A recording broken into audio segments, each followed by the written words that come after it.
हाय, मी सेजल आणि आजच्या ब्लॉगची सुरुवात थोडी वेगळी, कारण आज बैलपोळा शेतकरी राजाचा सर्वात मोठा सण आणि त्यामुळेच इथे सगळी तयारी चालू होती.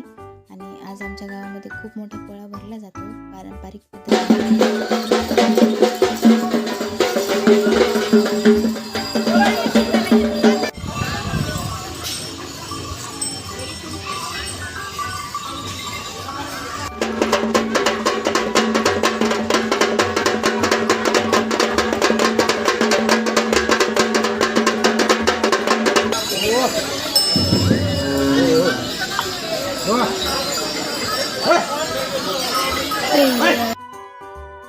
आणि सगळ्या बैलांना एकत्र जमवलं जातं आणि पोळा साजरा केला जातो आणि बैलांचं घरी गेल्यानंतर औक्षण केलं जातं.